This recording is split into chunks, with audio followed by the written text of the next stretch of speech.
नमस्कार मित्रांनो, मी पुन्हा एकदा तुमचं माझ्या युट्यूब चॅनलवरती स्वागत करतो. लास्ट डेटला आपण बघितलं होतं भागीदारी संस्था म्हणजे काय आणि भागीदारी संस्थेचे वैशिष्ट्य. आता आपण बघणार आहोत भांडवल खात्याच्या पद्धती.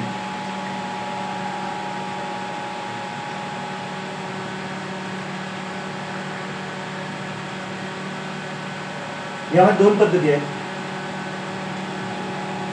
एक स्थिर भांडवल पद्धती, दुसरी आहे अस्थिर भांडवल पद्धती.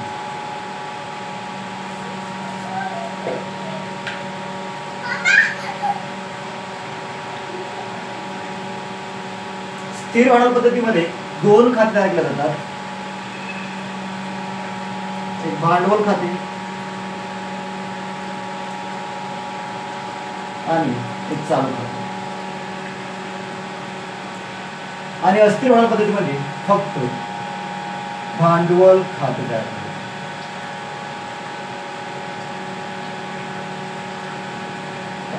स्थिर भांडवल पद्धतीमध्ये असते एक भांडवल खाते आणि चालू खाते.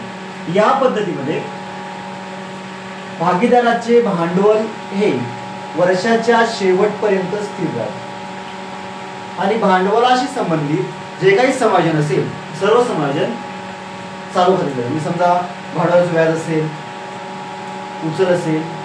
उचलवरचं व्याज असेल, हे सर्व गोष्टी चालू खात्यात केल्या जातात. परंतु अस्थिर भांडवल पद्धतीमध्ये भांडवल खात्यामध्येच सर्व गोष्टी केल्या जातात. म्हणजे या पद्धतीत फक्त एकच खाते केले जाते, भांडवल खाते. आणि या पद्धतीमध्ये दोन खाते असतात, एक भांडवल खाते आणि दुसरं चालू खाते.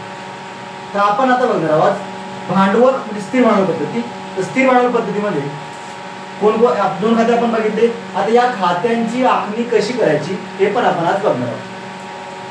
तर बघा,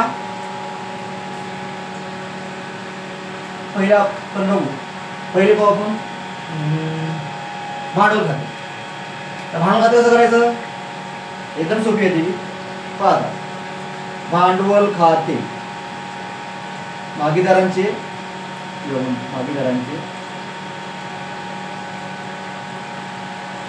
भांडवल खाते.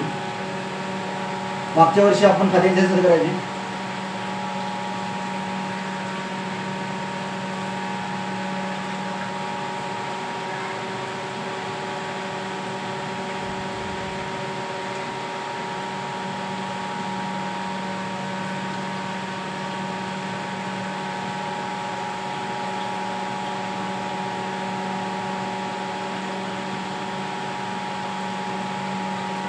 हे झालं आपलं भांडवल खाते. कसं, हे जमा बाजू,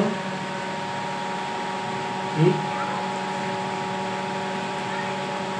डावी बाजू.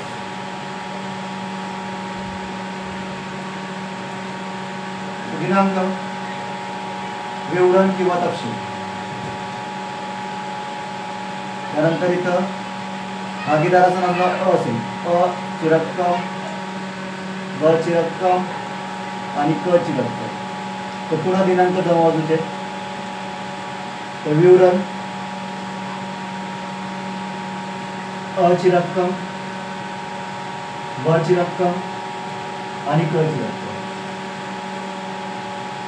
एक एप्रिलला काय करणार आपण, भागीदार भांडवल आणतो म्हणजे ते 1 एप्रिलला काय करणार. तर यामध्ये कोणकोणते काय काय असतं बघ. स्थिर भांडवल पद्धतीमध्ये काय काय असते भांडवल खात्यामध्ये. समजा 1/4 1 एप्रिल 2024 मध्ये शिल्लक पुढे आणली होती, जे काय असेल ते समजा. एखाद्या भागीदाराने काय केलं, पुन्हा 1 ऑक्टोबरला आणलं काहीतरी, रोकड आणली, रोख खाते, रोकड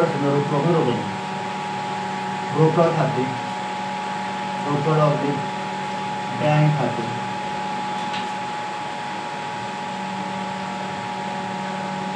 नावाने आणली, दोघांनी काय आणलं. नंतर पुन्हा 1 जानेवारीला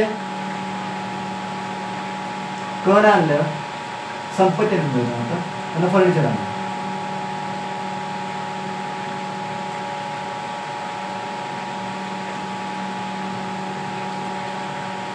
इथं. त्यानंतर वर्षा शेवटी कधी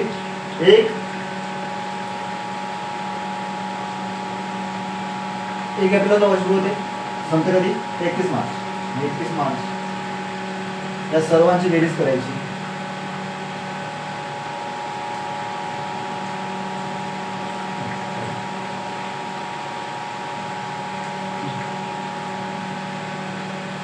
इकडे शिल्लक पुढे आणली.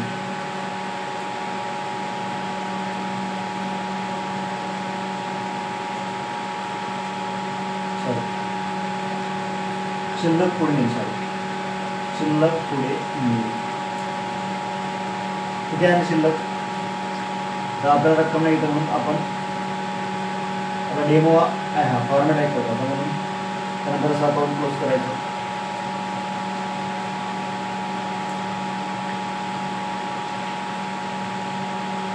आणि नंतर आता 31 मार्च आपण सुद्धा 31 मार्च 2025 ला आपलं वर्ष संपलं. नवीन शिल्लक आपलं किती? 1 एप्रिल 2025 शिल्लक पुढे आणि आधी ही जी शिल्लक आहे ती पुढे. आता आपलं इथून नवीन वर्ष स्टार्ट आहे. म्हणजे बघा, पहिले शिल्लक पुढे आणतात, नंतर बँक ऑफ रोकड खाते संपत्ती काय असेल आणले असेल, कधी एखाद्या संपत्ती आणि संपत्ती, त्यानंतर पूर्ण रक्कम झाल्यानंतर ही जी रक्कम आहे सर्व रक्कम इथं कॅरी पुढच्या साईडला तुम्ही शिल्लक पुढे आपण क्लोज करणार, आपण त्यामुळे शिल्लक पुढे नेली. अशा प्रकारे आपल्याला भागीदाराचे भांडवल खाते करायचे असते. आता हे झालं भागीदाराचं भांडवल खातं. चालू खातं कसं करायचं? चालू खाते सुद्धा एकदम सोपं आहे. कसं आखरी सेम अशीच करायची.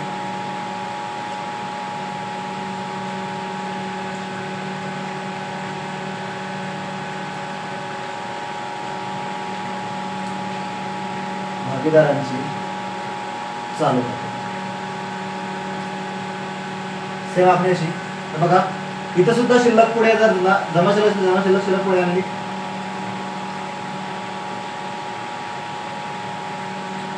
नावे असेल तर नावे शिल्लक पुढे आणली. जमा साईडला नावे शिल्लक असेल तर नावे साईडला. त्यानंतर जर भागीदारांना मिळणारा भांडवलावरची व्याज वर्षा शेवटी असते 31 मार्च नंतर भांडवलावर व्याज. त्यानंतर भागीदाराचा पगार किंवा वेतन किंवा कमिशन. त्यानंतर नफा झाला असेल तर नफा तोटा.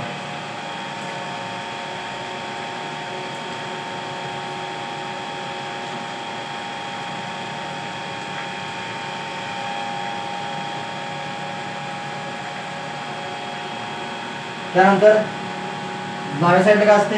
त्यांना उचल खाते. उचल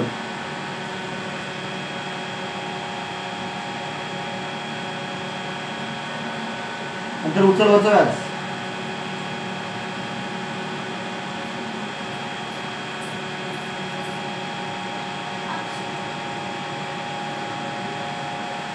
त्यानंतर असं केल्यानंतर पूर्ण अकाउंट क्लोज करायची. जर जमा शिल्लक आली तर येथे आपण शिल्लक पुढे नेली.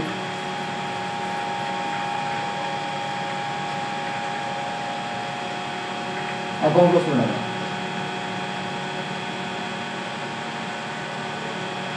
जर जमा शिल्लक असेल, नावे शिल्लक असेल तर जमा साईडला शिल्लक पुढे नेली.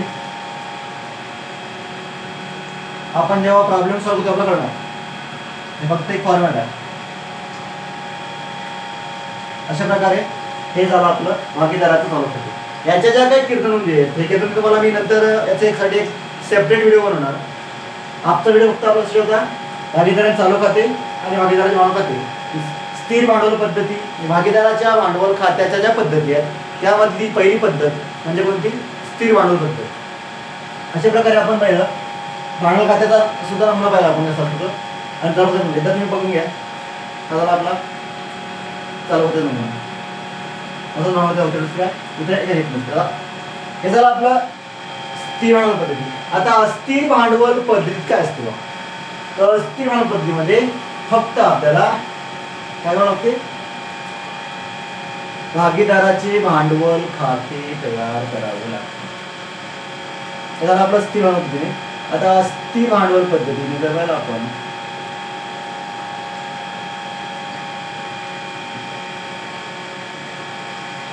फक्त भागीदाराचे